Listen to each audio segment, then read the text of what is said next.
शादी रवि के साथ कर दी। शादी के बाद ससुराल आते ही सुमन की सास ज्वाला ने दहेज का सामान खोलकर देखना शुरू कर दिया। सारा सामान सुमन के सामने ही अनपैक किया जा रहा था। सबसे पहले फ्रिज को खोला गया। ये फ्रिज तो बहुत सस्ती लग रही है, छोटी भी है, हमने तो ट्रिपल डोर वाली फ्रिज मांगी थी। तभी ज्वाला की देवरानी सुजाता कहती है, भाभी ये तो सेकंड हैंड फ्रिज लग रही है, देखो देखने से पुरानी नहीं लग रही। आजकल तो ऑनलाइन सेकंड हैंड सामान बहुत बिक रहे हैं, वहीं से खरीदी गई लगती है। माँ, चाची, ये तुम लोग क्या कर रही हो? सुमन अभी थकी हुई है, उसे आराम करने दो, ये सामान बाद में देख लेना। हाय राम, शादी होते ही बीवी का हो गया। देखो तो भाभी कैसे बीवी की तरफ से बोल रहा है। जब हमारी शादी हुई थी तो मजाल थी कि तुम्हारे चाचा मेरे लिए किसी से कुछ कह पाते। चाची, मेरा वो मतलब नहीं था, मैं तो ये कह रहा था कि सामान तो कल भी देखे जा सकते हैं। अभी सब लोग थके हुए हैं, आप लोग भी जाकर आराम कर लीजिए। तुझे आराम करना है तो जाकर दूसरे कमरे में सो जा, हमें हमारा काम करने दे। रवि दूसरे कमरे में चला जाता है। चारू बेटी, तू सामान खोल कर दिखा, हमें सामान रिश्तेदारों और पड़ोसियों को भी दिखाना है। भाई बहू दहेज में क्या क्या लाई है ये सबको पता होना चाहिए ना। चारू सुमन के मायके से आया दूसरा सामान अनपैक करने लगती है। TV, microwave, washing machine, mixer, juicer, सारे सामान खोलकर सबके सामने रख दिए जाते हैं। सामान देखकर ज्वाला भड़क जाती है। ये सामान दिया है तेरे माँ बाप ने, अपना नहीं तो कम से कम हमारी इज्जत का तो ख्याल कर लेते। ये सामान कबाड़ी से उठाकर हमारे घर में पटक दिया, हम रिश्तेदारों को क्या मुंह दिखाएंगे? हमारी तो नाक कटवा दी। माँ जी, ये सामान कबाड़ी से नहीं लाए गए हैं, पिताजी ने दुकान जाकर खरीदा है। हाँ, मैं मानती हूँ कि थोड़ी कम कीमत के हैं, लेकिन पिताजी ने अपनी हैसियत से बढ़कर पैसे खर्च किए। दहेज का सामान खरीदने के लिए पिताजी ने रिश्तेदारों तक से कर्ज ले लिया। कर्ज ले लिया तो हम क्या करें? सामान तो फिर भी अच्छा नहीं दे पाए। कर्ज लेना ही था तो थोड़ा और ले लेते, कम से कम हमारी नाक तो नहीं कटती। ज्वाला गुस्से में वहां से चली जाती है। दूसरे दिन सारे रिश्तेदारों और मोहल्ले वालों को सामान दिखाने के लिए बुलाया जाता है। अरे ज्वाला, तेरी बहू ने तो घर भर दिया, दहेज में घर का सारा सामान लेकर आई है।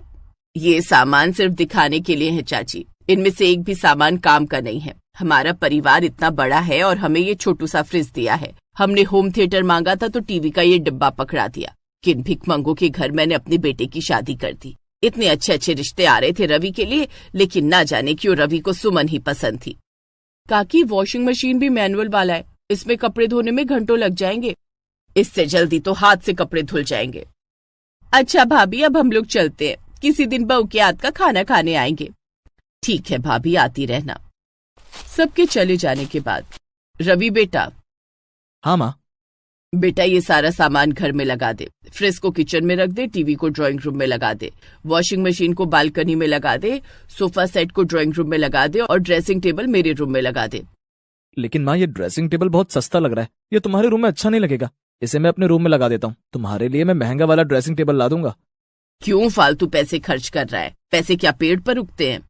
नहीं माँ, पैसे पेड़ पर नहीं उगते। महंगा सामान खरीदने के लिए कभी कभी कर्ज भी लेना पड़ता है, जैसे पिताजी ने लिया था। मैंने कब कर्ज लिया? मैं आपकी बात नहीं कर रहा हूँ पिताजी, मैं तो सुमन के पिताजी की बात कर रहा हूँ।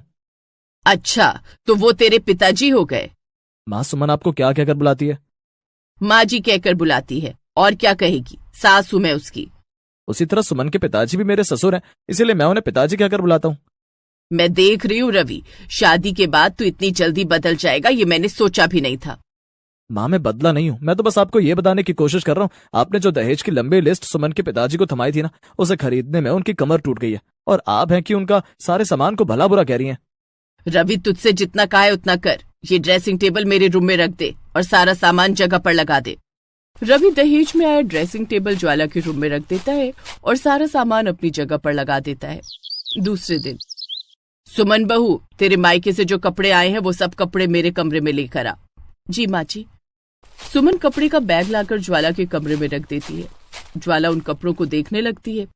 उनमें से कुछ कपड़े वो अलग हटाकर रखने लगती है। माँ, तुम ये कपड़े अलग क्यों रख रही हो? चारू बेटी, ये कपड़े तेरी शादी में तेरे ससुराल वालों को देने के काम आएंगे। लेकिन माँ, ये तो बहुत सस्ते कपड़े हैं।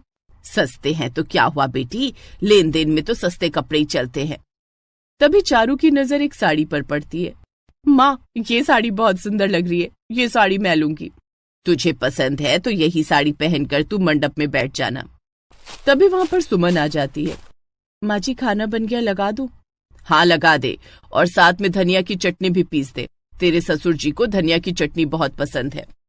सुमन रसोई में जाकर दहेज में मिला हुआ मिक्सर ग्राइंडर निकालती है और चटनी पीसने लगती है, लेकिन तभी लाइट चली जाती है और ग्राइंडर बीच में ही बंद हो जाता है।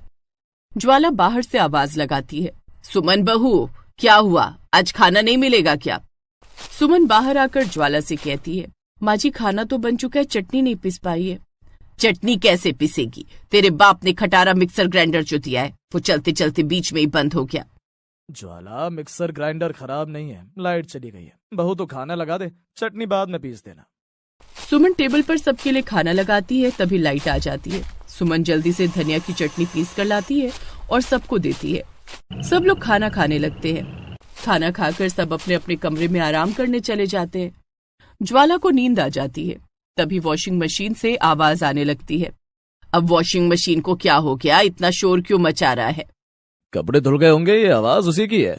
हमने कहा था इसके बाप से कि महंगी चीजें देना, लेकिन उसने कबाड़ उठाकर हमारे घर भेज दिया। अच्छी खासी नींद आ रही थी, इस मशीन की आवाज ने उठा दिया। सुमन जल्दी से दौड़कर आती है और मशीन को बंद कर देती है, जिसके बाद वो कपड़े सुखाने चली जाती है। तभी ज्वाला वहां आती है।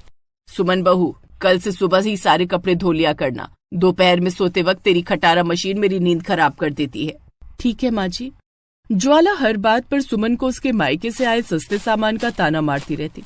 एक दिन सुमन की ननद को देखने के लिए लड़के वाले आते हैं। बहन जी, हमें तो चारू बिटिया बहुत पसंद है, हम तो चाहते हैं कि चारू जल्दी से बहू बनकर हमारे घर आ जाए। बस हमारी छोटी सी डिमांड है। ऐसा कहकर लड़के का पिता सामान की एक लंबी लिस्ट ज्वाला के हाथ में दे देता है। हाँ हाँ भाई साहब, हम आपकी हर डिमांड पूरी करेंगे। बस तो फिर जल्दी से शादी का मुहूर्त निकलवाइए। लड़के वाले चले जाते हैं। उनके जाने के बाद जब ज्वाला लिस्ट देखती है, इतना सारा सामान, किस ब्रांड के खरीदने वो भी लिखा है, ये तो बहुत महंगे पड़ेंगे। अब बेटी के ससुराल में सामान देना है तो महंगे सामान देने ही पड़ेंगे, नहीं तो हमारी चारू को ससुराल में बातें सुननी पड़ेंगी। तो आप क्या चाहते हैं, इतना महंगा सामान देकर हम कर्जे में डूब जाएं? हमें अपना बजट भी तो देखना है। लेकिन सस्ता सामान दिया तो हमारी चारू को ताने भी तो सुनने पड़ेंगे। ऐसे कैसे कोई मेरी बेटी को ताने मारेगा? सस्ते सामान खरीदने में पैसे नहीं लगते हैं क्या? वैसे ही जैसे तुम सुमन को ताने मारती हो। क्यों माँ, जब तुम सुमन को ताने मार सकती हो तो हमारी चारू को उसके ससुराल वाले ताने क्यों नहीं मारेंगे? रवि की बात सुनकर ज्वाला का चेहरा सफेद पड़ जाता है। माँ, जब अपनी बेटी की शादी की बात आई तो तुम दहेज की सामान की लंबी लिस्ट देखकर परेशान हो गई, जबकि तुम्हारे पास पैसे हैं, तुम खर्च कर सकती हो, फिर भी अपने लिए पैसे बचाने की सोच रही हो। जबकि सुमन के माता पिता तो गरीब हैं, लेकिन फिर भी उन्होंने अपने रिश्तेदारों से कर्जा लेकर अपनी बेटी को सामान दिया, जिनकी तुम कदर नहीं करती और बार बार सुमन को ताने मारती हो। मुझे माफ कर दे बेटा, मैं एक बेटी के माता पिता होने का दर्द तब नहीं समझ पाई थी। ज्वाला, तुम्हें माफी रवि से नहीं सुमन से मांगनी चाहिए। ज्वाला सुमन के पास जाती है। सुमन बहू, नहीं माँ जी, आप कुछ मत कहिए, बड़े छोटों से माफी मांगते हुए अच्छे नहीं लगते। ज्वाला सुमन को गले लगा लेती है और उसके बाद सुमन को ताने मारना बंद कर देती है।